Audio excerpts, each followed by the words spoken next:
শিক্ষার্থী বন্ধুরা, welcome to my online class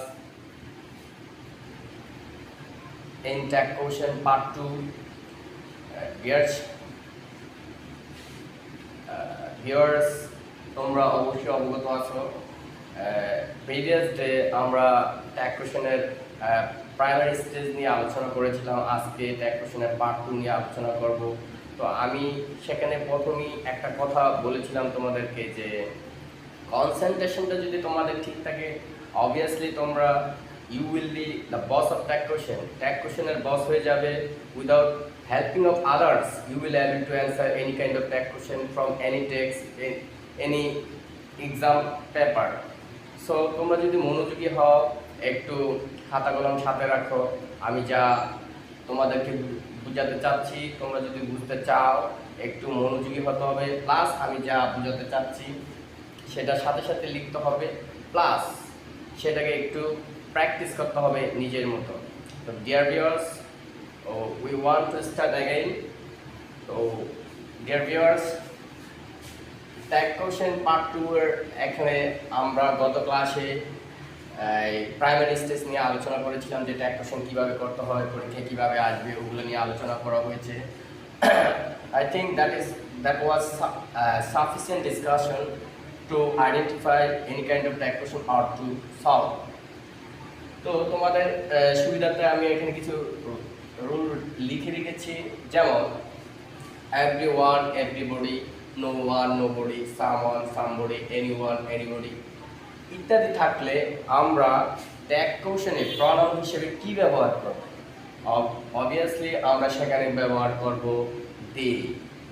যদিও আমরা simply everyone, everybody, no one, nobody এই বডিযুক্ত ওয়ার্ডগুলো কোথাও ব্যবহার হলে, সাবজেক্ট হিসেবে ব্যবহার হলে আমরা সেখানে সিঙ্গুলার অক্সিলারি ভার্ব হিসেবে ব্যবহার করি, কিন্তু 𒒔𝒂 প্রনাউন হিসেবে আমরা দে ব্যবহার করব। তো dear viewers, for example everyone can try to get the prize.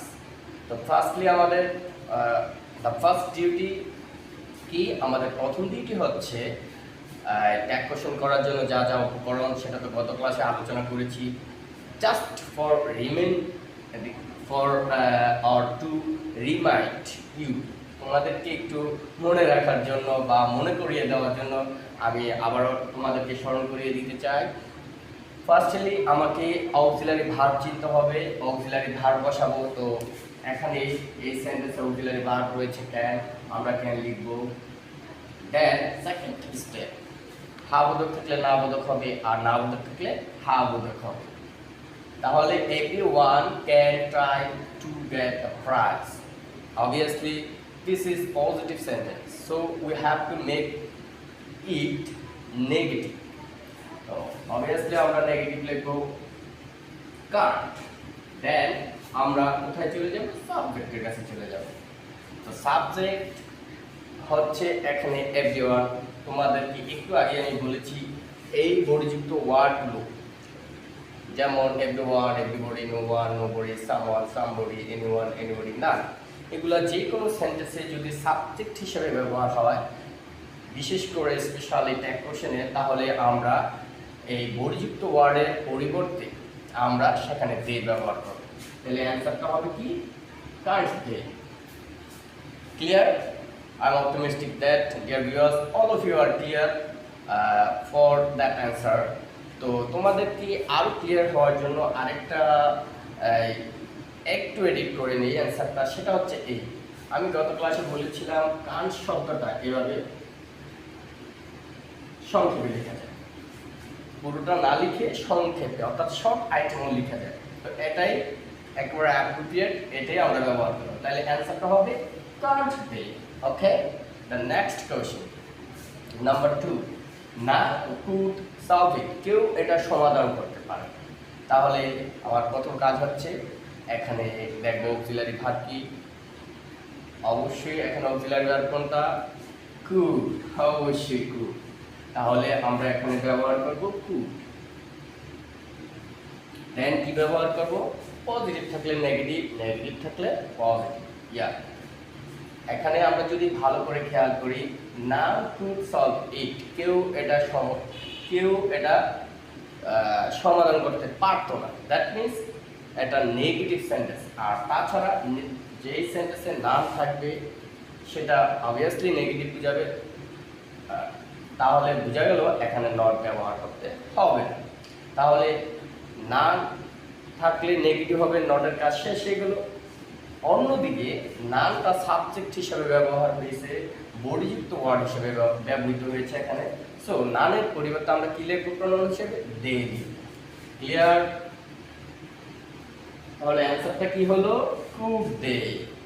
অ্যান্সারটা কি হলো? Could they. ওকে ফাইন, বুঝার জন্য ধন্যবাদ তোমাদেরকে। তো আরেকটা রুলে আমরা চলে যাব এখন। আশা রাখি তোমরা ফার্স্ট রুলটা খুব ভালোভাবে ক্লিয়ারলি বুঝতে পেরেছো, সেটার জন্য তোমাদেরকে ধন্যবাদ। তারপরে যদি কোনো সমস্যা থেকে থাকে তোমরা ইনবক্সে মেসেজ করতে পারো, ফেসবুকে কমেন্ট করে জানাতে পারো কোন অংশটা তোমরা বুঝো নাই। That time moment I will try to answer you.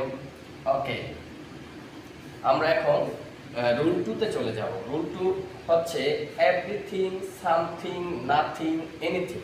That means thing যুক্ত কোনো ওয়ার্ড যদি সাবজেক্ট হিসাবে থাকে তাহলে আমরা প্রোনাউন হিসাবে ইট ব্যবহার করব। কেন ইট ব্যবহার করব?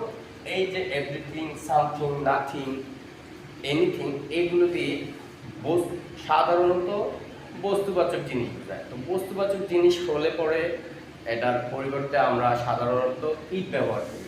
তো এই শব্দগুলো যদি কোনো সেন্টেন্সে থাকে, এভরিথিং, সামথিং, নাথিং, এনিথিং, তাহলে আমরা এর পরিবর্তে ইট ব্যবহার করি। তো for example number 3, nothing is certain, কোনো কিছুই নিশ্চিত নয়। তাহলে আমরা এটাকে সলভ করতে চাই। সলভ করতে হলে আবার সেই আগের প্রশ্নে ফিরে যেতে হবে, আগের ফর্মেটে ফিরে যেতে হবে। ফার্স্টলি আমার যেটা লাগবে অক্সিলারি ভার্ব, এখন ইজ রয়েছে, আমরা ইজ লিখলাম। দেন দেখো এটা positive or negative. Nothing is certain, আমরা খুব ক্লিয়ারলি এখানে দেখতে পাচ্ছি যে এখানে নাথিং শব্দটা রয়েছে। নাথিং মানে কিছুই না, দ্যাট মিনস সেটা নেগেটিভ। অতএব ডিয়ার ভিউয়ার্স, প্রিয় শিক্ষার্থী বন্ধুরা, এখানে নট এর ব্যবহার হবে? অবশ্যই হবে না। Good, very good. তাহলে এখানে নটের ব্যবহার চলে গেল। থার্ড স্টেপে এসে এটা সাবজেক্ট হিসেবে ব্যবহৃত হয়েছে। নাথিং সাবজেক্ট হিসেবে ব্যবহৃত হয়েছে। নাথিং যদি সাবজেক্ট হিসেবে ব্যবহার হয় তাহলে আমরা কি লিখব? ইট লিখব। তাহলে অ্যান্সারটা কি হলো? Is it. Clear? Nothing is certain, এটার অ্যান্সার হলো ইজ ইট। আশা রাখি প্রিয় শিক্ষার্থী বন্ধুরা তোমরা সবাই খুব সুন্দরভাবে দারুণভাবে বুঝতে পেরেছ। তো আমি তোমাদের বোঝার সুবিধার্থে আরও কিছু এক্সাম্পল তোমাদের সামনে প্রেজেন্টেশন করছি। তোমরা পুরো ভিডিও না দেখে কোথাও যাবে না। Wait just few minutes.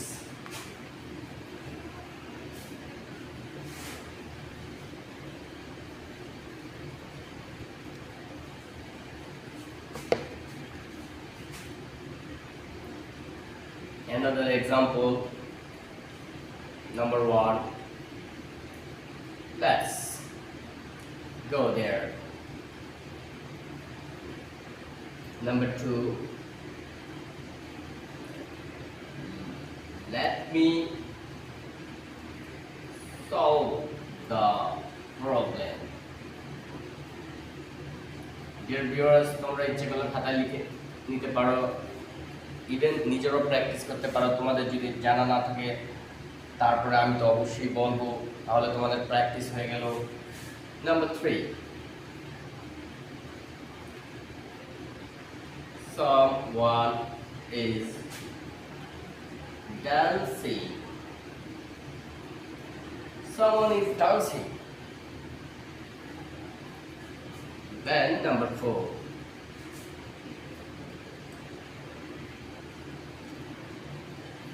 everything is clear.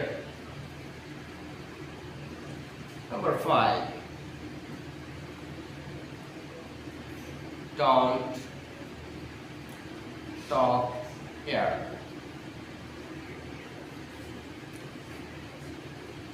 Dear viewers, আশা করি তোমরা সবাই খাতায় লিখে নিয়েছো।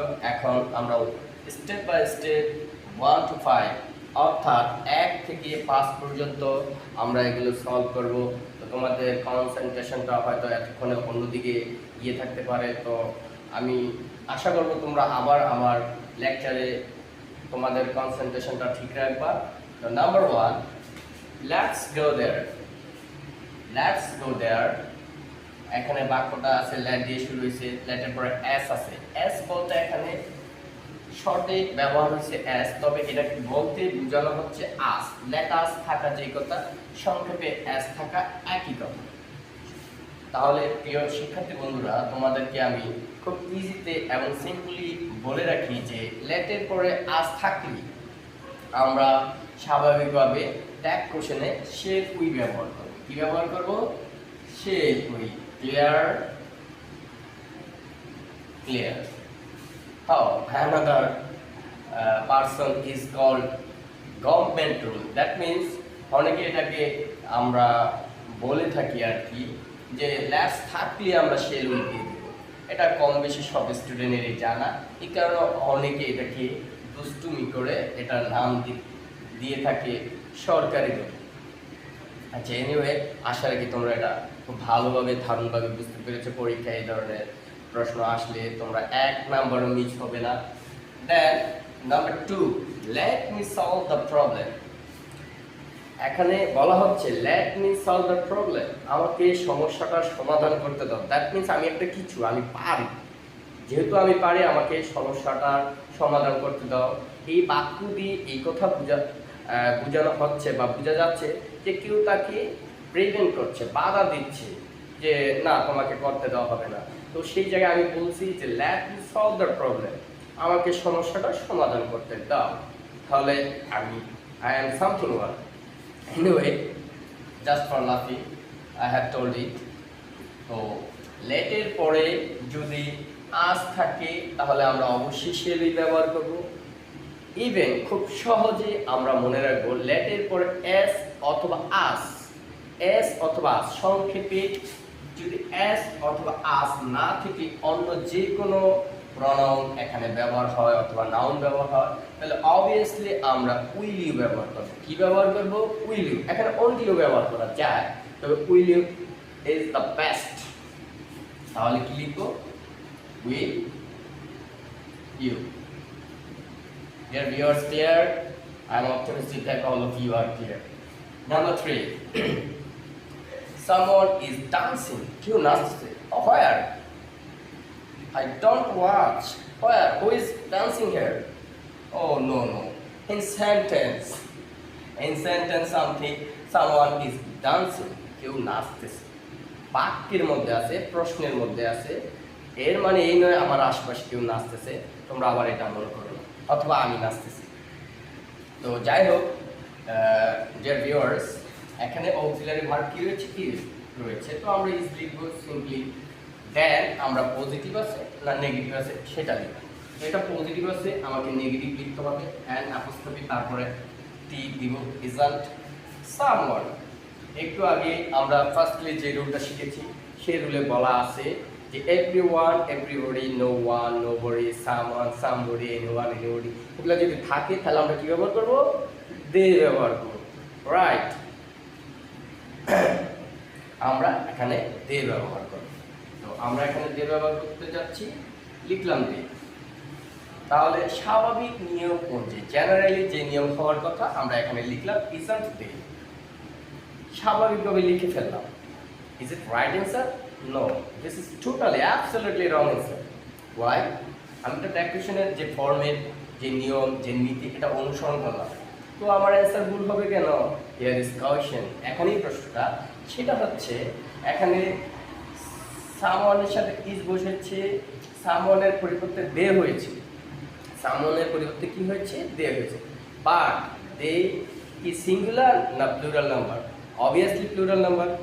আমরা কি কখনো পড়েছি দে ইজ? অফকোর্স নট, আমরা কখনো এটা পড়ি নাই যে দে ইজ। আমরা অলওয়েজ পড়েছি দে এর সাথে আর হয়। তাহলে এখানে ভিউয়ার্স, এখানে ইজের পরিবর্তে কি হয়ে যাবে? আর হয়ে যাবে। তাহলে অ্যান্সারটা কি হবে? Aren't they. Clear? Okay, fine. Number 4, everything is clear. Everything is clear. Dear viewers, আগের মতোই আমরা আবার শুরু করব। এখানে অক্সিলারি ভার্ব ইজ রয়েছে, লিখলাম অক্সিলারি ভার্বের ফার্স্ট স্টেপের কাজ শেষ। সেকেন্ড স্টেপ এটা পজিটিভ আছে, আমরা অবশ্যই এটাকে নেগেটিভ করে দিব, ইজন্ট এভরিথিং। আমরা দুই নম্বর রুলে আলোচনা করা হয়েছিল যে এভরিথিং, সামথিং, এনিথিং, নাথিং, এই থিং যুক্ত ওয়ার্ডগুলো যদি থাকে এগুলো দিয়ে সাধারণত বস্তুবাচক জিনিস বোঝানো হয়ে থাকে। এই কারণে এগুলো অর্থাৎ সামথিং, এনিথিং, নাথিং এগুলো যদি থাকে আর কি বাক্যের মধ্যে, ট্যাগ মধ্যে আমরা অ্যাড করি বলতে প্রনাউন হিসেবে ইট ব্যবহার করবো। কী ব্যবহার করবো? ইট ব্যবহার করবো। ওকে ভাই, তাহলে অ্যান্সার হয়ে গেল isn't it. Clear? Clear. Number 5, don't talk here, এখানে কথা বলো না। Why? Any problem? Yes.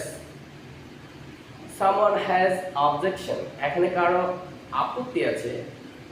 For that she or he is trying to tell that don't talk here, এখানে কথা বলো না। দ্যাট মিনস এখানে কথা বললে সমস্যা আছে, তোমাকে এখানে নিষেধ করা হয়েছে। তো ডিয়ার ভিউয়ার্স, এই বাক্যটার দিকে একটু আমরা খেয়াল করি। ডোন্ট টক হিয়ার, এখানে কথা বলো না, এটা ইম্পারেটিভ সেন্টেন্স। ইম্পারেটিভ সেন্টেন্স চেনার উপায় হচ্ছে এখানে অবশ্যই সাবজেক্ট থাকে না। ইম্পারেটিভ সেন্টেন্সে কখনোই সাবজেক্ট থাকে না, ভার্ব দিয়ে শুরু হয়। তো এখানে ডোন্ট টক হিয়ার, এখানে কথা বলো না, তোমাকে এখানে নিষেধ করা হচ্ছে। আর আমরা সাধারণত জানি ইম্পারেটিভ সেন্টেন্স দিয়ে আদেশ, উপদেশ, অনুরোধ, প্রস্তাব ইত্যাদি বোঝানো হয়ে থাকে। তো এখানে যেটা বোঝানো হয়েছে ডোন্ট টক হিয়ার, এখানে কথা বলো না। Imperative sentence. ইম্পারেটিভ সেন্টেন্স হলে ট্যাগ কোশ্চেনে আমরা কি সলিউশন করবো? আগের মতো ফিরে যাব, প্রথমে অক্সিলারি ভার্ব, তারপরে হাবোধক থাকলে নাবোধক, নাবোধক থাকলে এভাবে করব, নাকি অন্য কোনো ফরম্যাট আছে? ইয়েস, অবভিয়াসলি শিক্ষার্থী বন্ধুরা, এখানে অন্য রুল আছে। ইম্পারেটিভ সেন্টেন্স হলে আমাদেরকে অবভিয়াসলি ক্লিয়ারলি মনে রাখতে হবে অলওয়েজ উইল ইউ ব্যবহার করবো। কি ব্যবহার করবো? Will you. তবে একটা জিনিস মাথায় রাখতে হবে, সেটা হচ্ছে হাবোধক থাকলে নাবোধক করতে হবে, নাবোধক থাকলে হাবোধক করতে হবে। Look at the white board, don't talk here, এখানে কথা বলো না। Obviously negative sentence, imperative but negative, তাহলে আমরা কি এখানে উইল ইউ ব্যবহার করবো আর ওন্ট ইউ ব্যবহার করবো? অবভিয়াসলি উইল ইউ ব্যবহার করবো। Clear?